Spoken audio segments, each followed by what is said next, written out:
Welcome back to the world history where the past doesn't whisper, it roars. Today, we unravel one of the most fascinating mysteries of the ancient world, the secret language of the Incas. Imagine a civilization without a written alphabet, yet capable of managing a vast empire stretching over 2,500 miles. How? The answer lies in the knots literally. Our story begins deep inside a sacred temple, where a wise Incan priest stands bathed in golden light.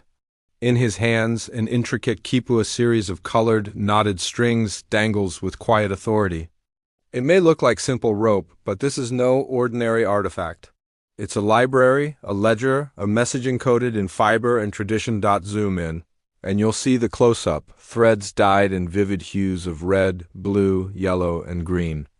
Each knot, each twist, precisely placed, suspended from a wooden beam like a tapestry of encoded history. These were more than symbols. They were syllables, quantities, events. And those who could read them?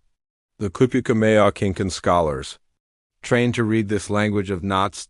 Picture a stone chamber lit by the soft glow of candles. Here, an aged Quipu pores over his chords, surrounded by scrolls, feathers, and ceremonial relics. He's not just reading, he's deciphering the empire's heartbeat. Census records, tribute lists, military movements, all in a language. Without ink. To understand the genius of this system, glance at an ultra-detailed map of the Inca Empire. See the vast network of mountain trails, communication hubs, and relay stations. This was the lifeline of the Inca world, and the quipu was its voice. Along these treacherous paths ran the chasquis, fleet-footed messengers carrying quipus across the empire. Through snow, jungle, and sun-scorched plateaus, they were the pulse that kept the empire united. Now rise above it all. From the sky, Machu Picchu sprawls across the Andes like a sleeping giant. But overlay symbols and ancient pathways, and a different picture emerges, hidden messages etched into the very geography. Was the city itself a message in stone? Dive deeper, and you'll see the internal logic. A 3D-style exploded view reveals how the spacing, type, and direction of knots could represent complex data, possibly even syllables or phonetic patterns. The Inca weren't just keeping count, they were telling stories, and it wasn't all chords. An Incan noblewoman stands in ritual, hands weaving in silent patterns. Gestures, posture, rhythm, another form of unspoken communication. Their language lived not just in the threads, but in the body, in ceremony. In the stars. At the heart of it all, the golden sun disk glows. Engraved upon it are spirals and sigil, symbols of power, order, perhaps even a divine language lost to time. It shone over royal councils where messages delivered via quipus dictated the fate of provinces. Beneath blooming trees and carved stone walls, the empire was run by a language no one wrote but everyone understood. The Incas didn't need ink. They had memory, they had rhythm, and most of all they had knots. Imagine a time-lapse unfolding before your eyes. A single cord lies on a wooden loom, one knot forms. Then another, then dozens. As the threads multiply, so does the meaning. Every twist, every space, every color breathes life into the story. This isn't just a record, it's a ritual. And somewhere in the sacred Andes, an artisan carefully assembles a living document. Knot by knot, thread by thread, beneath the earth, hidden from sunlight and time, lies an underground chamber. On the walls, primitive symbols, curved lines, geometric shapes emerge from the stone, and next to them, quipus, perfectly preserved, as if waiting to be decoded. Could these symbols be an early form of writing? Or were they a bridge of fusion between image, number, and sound? In the shadows of a sacred cave, an oracle enters trance. Before her, a glowing quipu floats in the air, spinning gently. Her fingers hover, barely touching the threads. She's not reading it, she's feeling it, the vibrations, the frequencies. The Incas believed their language could connect the physical with the spiritual. In this moment, the quipu becomes a portal. Now imagine a screen split in two. On one side, modern binary code, 1 south and 0 south, rows of cold precision. On the other, colorful knotted strings. At first they seem worlds apart, but then the connection becomes clear. Both encode data, both rely on pattern, both are languages of logic. Could the Quipu be one of the oldest data systems in human history? High in the mountains, we find a lonely relay station. A tired Chasqui arrives, breathless to climb. He hands over a bundle another Quipu scroll to the next runner. This system of runners covered thousands of miles, faster than one would think possible.